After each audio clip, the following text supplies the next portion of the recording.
नमस्कार साथियों, स्वागत है आप सभी का हमारे YouTube चैनल में। साथियों, आज की इस वीडियो में हम लोग बड़ा ही इंपॉर्टेंट टॉपिक पर चर्चा करने वाले हैं। साथियों, आप सभी के जानकारी के लिए मैं बता दूं कि आज के इस वीडियो में हम लोग बात करने वाले हैं कि किस तरीके से हाल ही में बांग्लादेश की अंतरिम सरकार के जो मुखिया हैं, जिनका नाम है मोहम्मद यूनुस, उन्होंने यह इच्छा जताई है कि बांग्लादेश की जो सेना है उसे इजरायल के गाजा में तैनात किया जाए।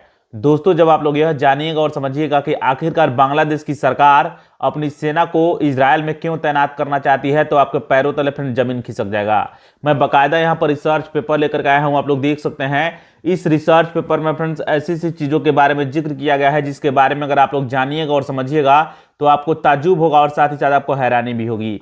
तो चलिए आते हैं इस रिसर्च पेपर पर और जानने और समझने का प्रयास करते हैं। मैंने इस रिसर्च पेपर का टाइटल लिखा हुआ है, इजरायल में इस भयानक काम को अंजाम देने के लिए बांग्लादेश भेजेगा अपना सैनिक। तो हम लोग समझेंगे कि आखिरकार कौन सा भयानक काम को अंजाम देने के लिए बांग्लादेश की सरकार जो है अपना सैनिक इजरायल में भेज रही है। इसको समझने के लिए आपको यह समझना होगा फ्रेंड्स कि इजरायल के गाजा में इंटरनेशनल स्टेबलाइजेशन फोर्स के गठन प्रस्तावित है।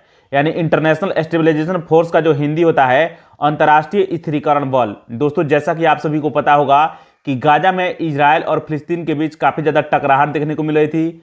इन्हीं दोनों देशों के बीच मध्यस्थता करने के लिए अमेरिका जो है एक शांति प्लान लेकर के आया हुआ है और इसी शांति प्लान में यह कहा गया है कि एक अंतर्राष्ट्रीय स्थिरीकरण बल तैनात किया जाएगा उसी गाजा वाले एरिया में। विश्व के विभिन्न देशों की जो सेना है वह जाकर के वहाँ पर तैनात की जाएगी।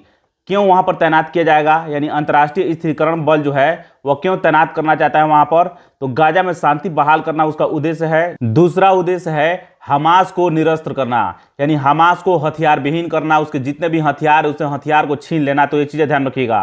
तीसरा उद्देश्य है गाजा में सुरक्षा की जिम्मेदारी को फिलिस्तीनी अथॉरिटी को सौंपना। तो ये चीजें आप लोग ध्यान रखिएगा। मैंने नोट में कुछ चीजों को लिखा है, आप लोग जान लीजिए। फ्रांस और सऊदी अरब जैसे देशों ने महत्वपूर्ण भूमिका निभाई है इंटरनेशनल स्टेबलाइजेशन फोर्स के गठन में। तो ये चीजें ध्यान रखिएगा। दोस्तों, जैसा कि आप सभी को पता होगा कि अमेरिका ने पाकिस्तान को बोला हुआ था कि वह अपनी सेना को इंटरनेशनल स्टेबलाइजेशन फोर्स के लिए गाजा में तैनात करे। तो ये चीजें आप लोगों को पता होगा। आइए बात कर लेते हैं कि आखिरकार बांग्लादेश क्यों भेजना चाहता है गाजा में अपनी सैनिक। तो दोस्तों, इसको समझने के लिए आपको यह जानना होगा कि किस तरीके से अमेरिका के राष्ट्रपति डोनाल्ड ट्रंप विश्व के प्रमुख देशों पर टैरिफ लगाए हुए थे। इसी टैरिफ को कम करवाने के लिए बांग्लादेश के अंतरिम सरकार के जो मुखिया है मोहम्मद यूनुस, वह अमेरिकी राष्ट्रपति डोनाल्ड ट्रंप को खुश करने के लिए और टैरिफ को कम कराने के लिए वहां पर अपनी सेना भेजना चाहते हैं इजरायल के गाजा में। जानकारी अच्छी लगी लाइक कीजिए। मिलेंगे नेक्स्ट वीडियो में। नमस्कार, धन्यवाद।